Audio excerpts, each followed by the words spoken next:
Hello বন্ধুরা, good morning. আশা করি আপনারা সকলেই ভালো আছেন আর আমরাও বেশ ভালো আছি। ভোর ভোর চলে এসেছি একদম চারতলার ছাদে। দেখুন কি সুন্দর পাখি উঠছে। এই সময়টা ভীষণ ভালো লাগে, কিন্তু এই সময়টা বেশিক্ষণ দাঁড়াবার সময় থাকে না। সংসারের যেহেতু অনেক কাজ থাকে, তাই এই টাইমটা ছাদে আসি শুধুমাত্র ফুল আর সবজি তোলার জন্য।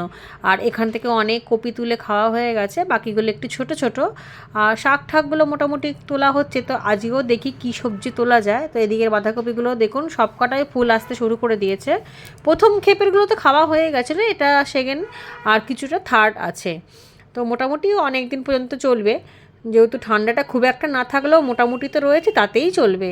যদিও বা এবারে ঠান্ডাটা খুবই কম ছিল অন্যবারের তুলনায়, অন্যবারে তাও লাস্টের দিকে ছিল। আর কালকে দেখুন বস্তাতে আর একটা গ্রো ব্যাগে, মানে গ্রো ব্যাগ তো ছিল না, বস্তার মধ্যেই গ্রো ব্যাগের মতো এরকম সবজির খোসা টোসা জমা করছি। এটা আর 3-4 দিন হলেই ভরে যাবে। এর মধ্যে একটা গাছ করব। আমি গাছ এইভাবেই করি, জৈব পদ্ধতিতে। আর এদিকে কলার খোসা কালকে খাওয়া হয়েছিল, সেগুলোকেও কলার খোসা জলের মধ্যেই ভিজিয়ে দিয়েছি। এই জলটাই যেই সব গাছে ফুল এসে যায়, মানে ফলের গাছ, ফুলের গাছ, সবজি সেগুলোতে দিই। তো কিছু ফুল তুলে নিচ্ছি চলুন। আর ওই যে বললাম না, বস্তার মধ্যে সব আনাজের খোলা, ফলের খোসা সব জমা করি। জমা হয়ে গেলে ওর মধ্যে খানিকটা মাটি, মানে অল্প করে একটু মাটি দিয়ে তার মধ্যেই চারা গাছ বসিয়ে দিই। আর সেভাবেই হচ্ছে আমার শাক সবজি। আর এদিকে আচারটাও রোদে দিয়ে দেবো, রাত্রিবেলা করে ঢেকে রেখে দিই। আর 3-4টে রোদ দিলেই বয়েমে ভরতে পারবো। রাত্রিবেলা কুয়াশা পড়ে তো, তাই জন্য ঢেকে রেখে দিই। এটা করার পরই তারপর রান্নাবাড়ি করব। রান্না ঠান্না হয়ে গেলে ছেলে মেয়ে খেয়ে যে যার মতো স্কুল টিউশন সব চলে গেলে তারপর শান্তিতে নিরিবিলিতে আসি বাগানে কাজ করতে। তো আচারটা এই জায়গাটা দিলাম। ভোরবেলা আলোটা এদিকটা বেশি পড়ে, সূর্যের তাপটা এদিকটা থাকে।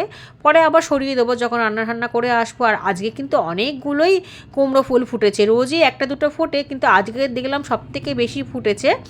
আর আমার কুমড়ো গাছ কিন্তু অনেকগুলোই রয়েছে। আর দিক দিয়ে একটা লেবু তুললাম। কুমড়ো গাছ আমার ছাদে মোট 4-5টা, নিচেও একটা রয়েছে, মানে নিচে মানে 3তলার ছাদে। আর এই গাছটাতে বেশি হয়েছে, 3টে হয়েছে। বাকি অন্য অন্য গাছে, অন্য 3টে গাছে একটা একটা করেই হয়েছে। তো আজকে 6টা মতো পেয়েছি, খুব খুশি। অন্যদিন গোপালের ভোগ দিয়ে হয়তো ছেলে মেয়েকে দিয়ে দিই, নিজে খেতে পাই না। তো আজকে অনেকগুলোই ফুটেছে, আজকে সবাই খেতে পারবো। এটা খুব কমই হয়। আর কিছু শিমও তুলবো। শিম দিয়ে শিম দিয়ে একটা ঝোল করব। পালং শাক তুলে রেখেছিলাম কালকেই। অল্প পালং শাকটা অনেকটাই তুলেছিলাম, কিন্তু একটু বাঁচিয়ে রেখে দিয়েছিলাম, অতটা লাগেনি। সেই শিম, পালং শাক, আলু আর একটা ওলকপি তুলেছিলাম বাগান দিয়ে পরশুদিন, সেটা রান্না করা হয়নি। সেটা দিয়ে গোপালের ঝোল করব। আর শিমও বেশি লাগবে না, আরও সবগুলো ছোট ছোট, আর একটু বড় হোক তারপরে ওটা তুলবো। আর শিম গাছ কিন্তু আমার ছাদে 2 রকমের।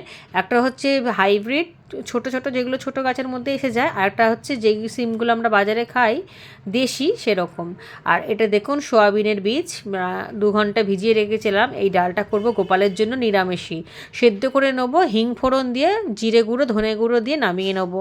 এখন তো সেদ্ধ করে নিই, এই যে জল দিয়ে দিয়েছি, একটু নুন আর তেল দিয়ে এটা সেদ্ধ করতে বসিয়ে দিয়েছি। এদিকে অল্প একটু ফুলকপিও ছিল ছাদের। ফুলকপি, সিম, আলু, ওলকপি কেটে রেখেছি। আর এদিকে ফুলগুলোকেও ধুয়ে রেখেছি। একে একে বসিয়ে দেবো গোপালের রান্না। আমরা যে শুধুমাত্র নিরামিষই খাই তা না, শুধুমাত্র নিরামিষটা আমি খাই। বাকি আমার হাজব্যান্ড কিন্তু আমিষ খায়। তো আমার 2 রকমের রান্না করতে হয়। আগে নিরামিষ সেটা করে সরিয়ে দিই গোপালের জন্য, তারপর আমাদের আমিষ রান্না হয়। আর এদিকে দেখুন মশলা বড়ি।